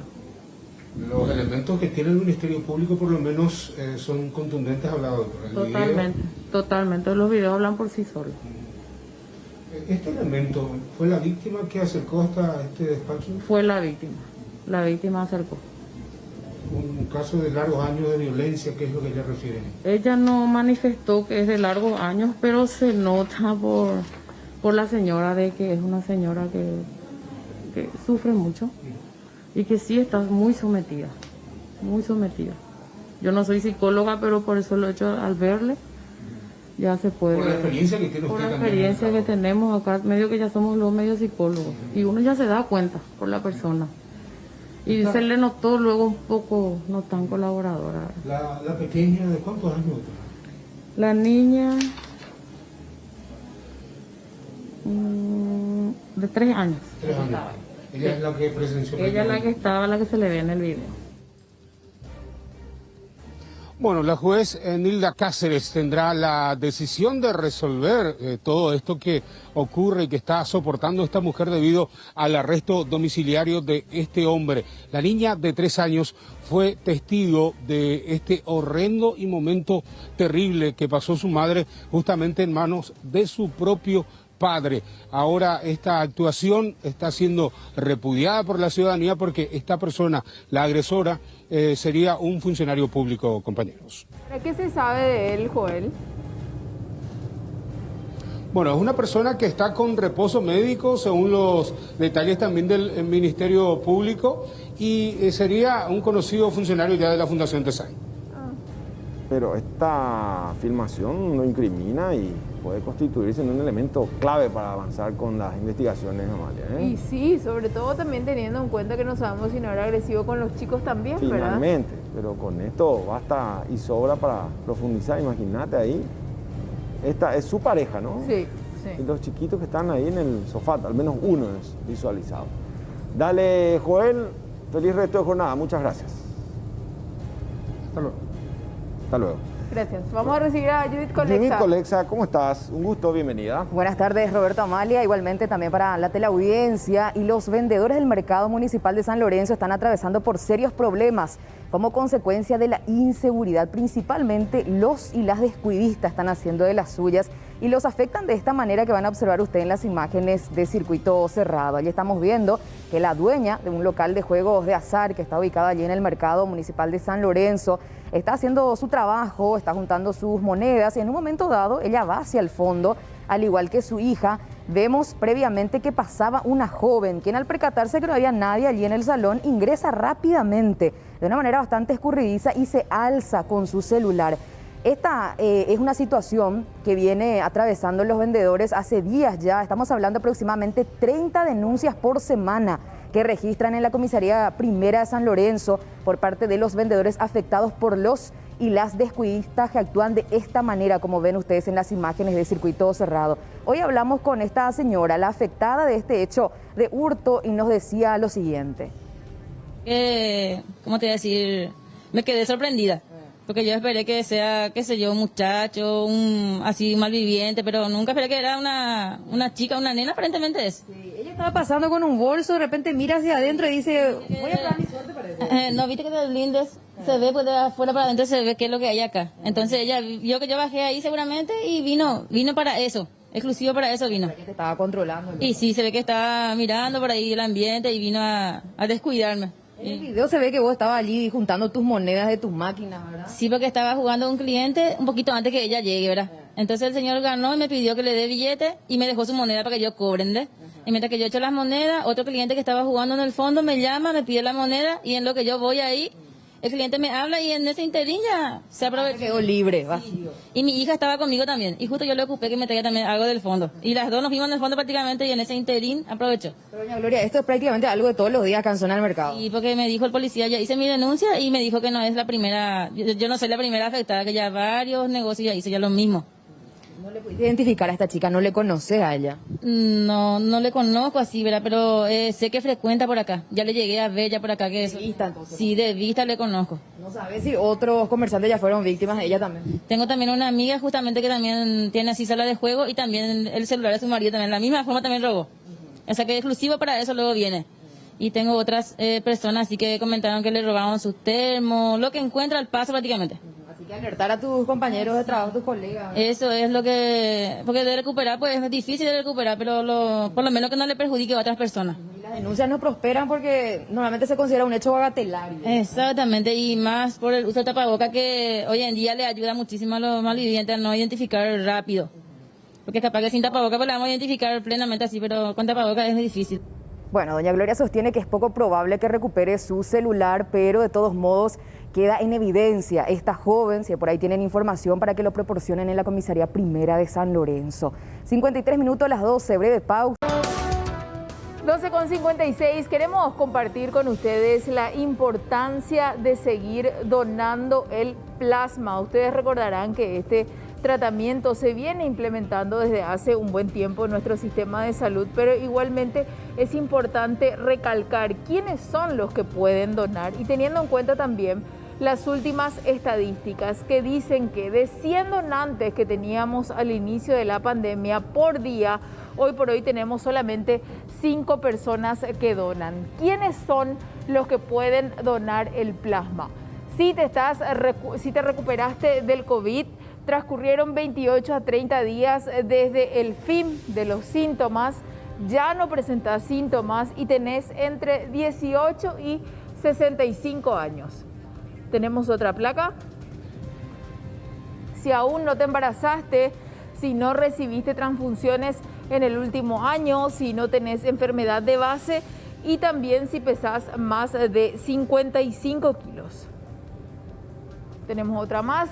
Si pasó un año de tu último tatuaje o piercing, si no estás consumiendo antibióticos, transcurrió 2 meses de tu última donación de sangre y si no tuviste hepatitis después de los 12 años. Nosotros también conversamos con el doctor Oscar Echeverría, él es director del programa de donación de sangre y en este sentido, aparte de este dato de que disminuyó considerablemente el número de donantes, también nos daba otros datos. Por ejemplo, el tratamiento que se hace con el plasma es utilizado en los primeros días de los síntomas, entre el 1 y el 5.º día, cuando los casos no son todavía muy graves y sobre todo en personas obesas, cardíacas y también con diabetes. Esa combinación que se hace con el remdesivir puede ser sumamente importante para un paciente.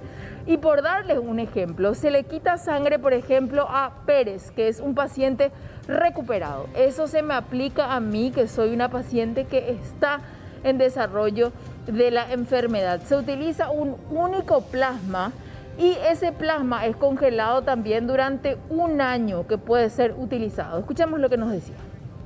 Ambos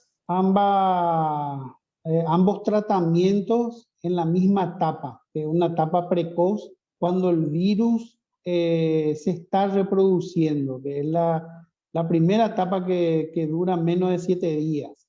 Ahí funciona el remdesivir, que es un antiviral, y también el plasma convaleciente. Con respecto al inicio del ensayo clínico, que fue el año pasado, fines de julio, que llegamos inclusive a 100 donaciones día, ha disminuido a 5 o 10 y en este momento comenzó a incrementarse nuevamente. Tenemos 20 llamados por día. Yo creo que eso, a medida que se vaya publicitando esta nueva estrategia, que si bien es para un sector de salud, que es el seguro social, yo creo que eso después, de acuerdo a los resultados que se puedan ir corroborando, se puede incrementar a otro sector de salud. Preguntarán qué cantidad de sangre es la que extraen y es igual a una donación de sangre. En este sentido estamos hablando de cerca de 400 centímetros cúbicos, 200 de esto corresponde al plasma. Igualmente hay que decir que este tratamiento ya comenzó en diciembre del 2019 en China con el inicio de la pandemia. ¿Cuál es la diferencia que hay ahora? Que anteriormente esto se aplicaba a la gente que ya estaba grave en terapia intensiva. Hoy por hoy se hizo un cambio y se está implementando en las personas que están empezando recién con los síntomas. ¿Cuál es la efectividad? Escuchemos. Todos los países comenzaron a hacer ensayos clínicos. El inconveniente es que la mayoría de ellos se transfundía en forma precoz, mediana o tardía.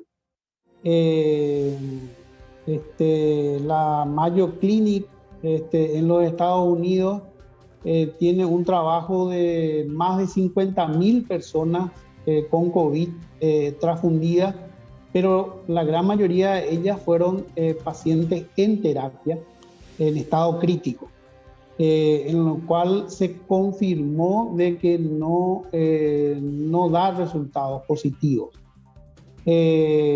Posteriormente a eso, los ensayos clínicos fueron a una terapéutica para instalar en forma más precoz y ahí se comenzaron a ver resultados positivos.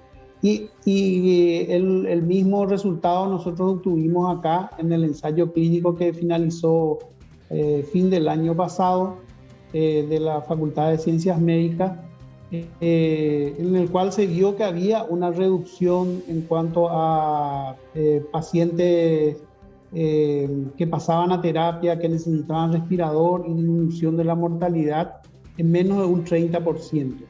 Pero también ese ensayo clínico demostró que la mayoría de las transfusiones fueron realizadas en promedio el día 9, entre el 9 y 10 de inicio del síntoma, que ya no es precoz.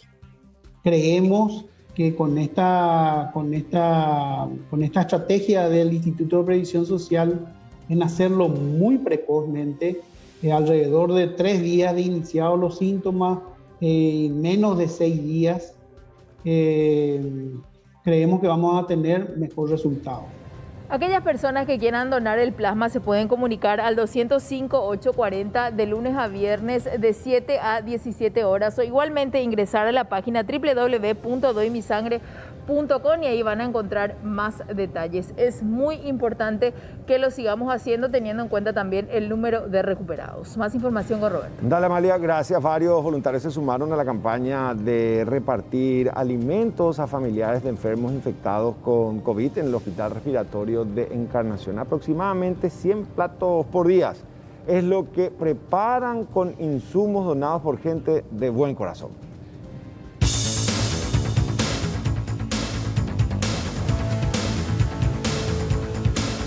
Desde hace varios días, varios voluntarios se juntaron para recolectar y cocinar alimentos con el fin de repartir a los familiares de pacientes que se encuentran internados en el Instituto de Previsión Social. Lo hacen a través de donaciones de personas solidarias y de esa manera tratan de sobrellevar con los pacientes las difíciles situaciones que atraviesan. Sí, nosotros somos parte del grupo de la Asociación Más Humanas. Hace el 23 de este mes vamos a cumplir 30 días que estamos ayudando también a la organización de la entrega de comida, ¿verdad? En el desayuno, almuerzo y cena, y en una cantidad de 100, aproximadamente 100, 120, ¿verdad? Esta ayuda, estas donaciones están destinadas a los familiares de los pacientes internados acá en el IPS y la modalidad, digamos, es que recibimos las donaciones de las personas que se anotan y que van haciendo llegar en ese orden, ¿verdad? Desayuno, almuerzo y cena, de manera que ningún día, hace ya casi 30 días, todas las personas acá cuentan con ese servicio que es gratuito. Beneficia a muchas personas que están pasando realmente mal acá, ¿verdad? Que a veces ni tiempo de buscar comida no tienen. Así mismo, la idea es un poco generar esa sinergia de apoyo, esa sinergia para la gente de sentirse acompañados por la comunidad, no solamente de Encarnación, sino del departamento, y también tenemos personas que se suman desde el exterior del país.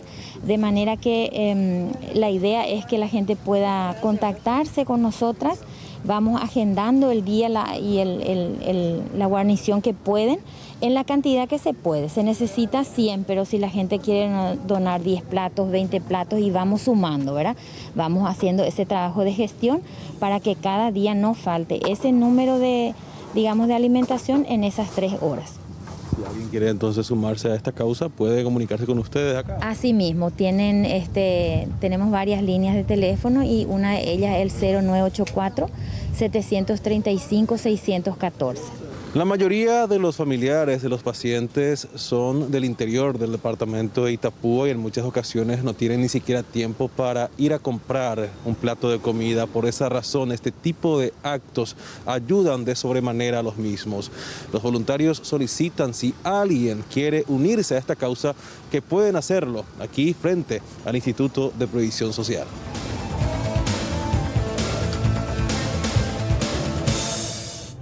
Y afortunadamente la solidaridad no conoce de límites, y en este caso con un joven barbero de la zona de Villa Elisa que decidió liberar su Wi-Fi. ¿Para qué? Para que los niños de la zona puedan continuar con sus clases virtuales. Y esta en definitiva es una historia digna de imitar y destacarla por sobre todo, porque conocimos a Hugo Sosa, peluquero, un barbero del barrio 29 de septiembre de la ciudad de Villa Elisa. Puso a disposición su internet, es decir, liberó el Wi-Fi para que los niños de la comunidad y de otros barrios puedan llegarse hasta este sitio y poder acceder a la conectividad que le dará acceso a las tareas diarias de las clases virtuales. Nace como, que hay un hashtag que estaban diciendo de que la gente solo ayuda a la gente, ¿verdad? Entonces se nos ocurrió habilitar el Wi-Fi para darles esa disponibilidad a las criaturas para que puedan venir, ¿verdad? Las criaturas, muchos no vienen a quedarse, más bien vienen a descargar su tarea. Vienen a descargar su tarea. Tampoco son abusivos. Tampoco son abusivos, ¿verdad? Vienen, descargan su tarea, después se van de vuelta a su casa si necesitan estar, ¿verdad? Ahí como se mostró, dejé la contraseña de Wi-Fi. Nosotros abrimos a las 9 de la mañana la barbería. Si no está abierto, entonces igual el portón ya dejamos abierto para que la criatura venga, se sienten, ya tienen todo disponible también acá para que puedan acceder. Bueno, ya hay un importante, a la mañana vienen a hacer las tareas, principalmente los chicos en horas de la tarde, a lo mejor por el horario, pero también hacemos un llamado, si bien ya hay chicos que vienen, ya están conociendo a los padres o sabiendo la información de que pueden venir acá a usar libremente el internet. Claro, totalmente. No solamente para las criaturas, ¿verdad? Sino también para los que están en tema de facultad, para todo lo que necesiten internet. Y este es el rincón destinado a los chicos estudiosos, aquellos que llegan hasta el sitio para poder acceder a internet. No solo les provee de la señal, sino también de tapabocas y todos los sanitizantes a fin de tener en cuenta todas las medidas sanitarias. Yo no desconecto mi Wi-Fi, se queda 24 horas, seguramente a la noche, no sé, vienen también, o sea que es para todo el día. O sea, está inscripto en el cartel la contraseña, o sea, eso le da muchísima accesibilidad. Exactamente, algo provisorio hicimos ahí, de puño de letra ahí, dejamos ahí la contraseña y como dije, el portón, si nosotros no estamos a la mañana, igual está abierto, la señora también nos ofreció su patio, ¿verdad? Quiero agradecerle también a la señora por eso, ella luego nos dijo acá. ¿Esta no es tu casa? No. O alquilar el salón y con la señora colorida. Sí. También un aplauso para la señora. Claro. Yo o sea, que di la idea, pero no pensé que iba a llegar a tanta gente, entonces al final necesité otra vez así, le hablé a la señora y inclusive esos son sus sillas, ¿verdad? O sea, que ella es la que nos ayudó con este tema, ¿verdad? Inicialmente son unos 10 los niños que diariamente acceden a este servicio comunitario. Sin embargo, Hugo nos dice que está abierto prácticamente a toda la ciudad. Vamos ahora hasta la zona de Cazapá, donde también preocupa hay mucho la situación sanitaria. Los casos por COVID se duplicaron con hospitales que están rebasados. Suman y siguen los fallecidos y pacientes internados en unidades de cuidados intensivos. En las últimas semanas, Cazapá duplicó los casos de COVID-19 y la situación epidemiológica preocupa a las autoridades sanitarias. Esta situación se da en prácticamente todas las ciudades del departamento y de acuerdo a los datos, el mayor número de afectados son jóvenes que llegan en delicado estado. Actualmente tenemos 11 pacientes internados, de los cuales 10 ya están con resultado positivo para el COVID. Pediatría tenemos 1.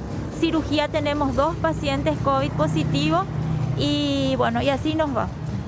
Hoy hicieron algunos traslados, unos cambios, más camas, instalaron. Sí, de hecho que nosotros necesitamos clasificar los pacientes, entonces esto es muy dinámico, de acuerdo a la necesidad vamos mudando dentro del pabellón lo que se necesite, ¿verdad? ¿Qué se le pide a la gente, doctora? Y mira, más que nunca necesitamos que la gente guarde todas las recomendaciones que hasta ahora fueron establecidas, el distanciamiento principalmente, ¿verdad? Usar el tapabocas y la higiene de las manos. Estamos ante una situación realmente difícil, terrible, ¿verdad? Porque los casos se duplicaron en este momento en Cazapá. O sea, en 2 días duplicaron los casos positivos. Así mismo, estamos teniendo muchos casos positivos, están duplicados. Y también vemos que en San Juan Nepomuceno también vemos una gran cantidad, mucha cantidad de contagiados. Lo más triste y preocupante es que cada vez son personas más jóvenes, ¿verdad? Están siendo afectadas. El hospital de Cazapá recibe varios pacientes con diferentes tipos de síntomas. Paraguay fuerte. Fuerte hoy. Vamos a viven ahí, güey. ¿Cuál es el Guayapocán de estudio y no? Van a Yapocan yo Yapocan ganó que pues pujaré y les llamaron y la se te hace pase acá no duda se hace hora se te ya tu cuña va ¿dónde imaginan el turno? No sé el turno. Los familiares cuentan las dificultades que se presentan al momento de acompañar a sus pacientes. La verdad que no hay baño y es un problema que nos aqueja a todos y eso es lo que más nos hace falta. ¿Y dónde duermen ustedes cuando esté así, digamos, esperando el resultado de noche? ¿Cómo hacen? Y nosotros, por ejemplo, dormimos en el auto, porque cualquier hora nos llaman y nos quedamos por acá ya nomás. Pero si es que tenés algún familiar acá cerca, podés irte, pero mejor estar por acá para llegar enseguida cuando te llaman. ¿No tienes horario de darte el resultado de su familia, por ejemplo, el diagnóstico?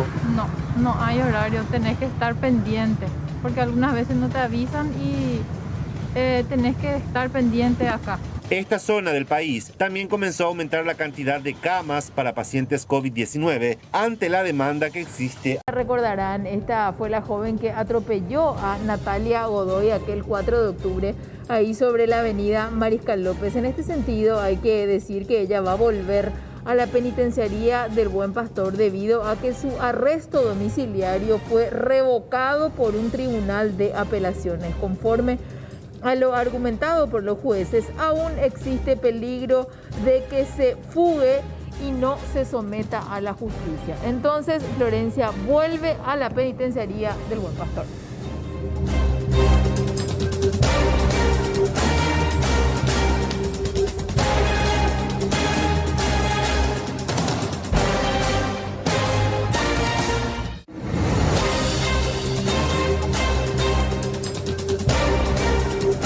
Ahora hablemos de Bianca, la pequeña. El próximo 27 de abril va a cumplir 3 meses desde que se aplicó el medicamento Zolgensma, que le ayudaría a recuperarse la condición que padece, la atrofia muscular espinal AME. Actualmente, según informaron sus familiares, la niña evoluciona de manera positiva.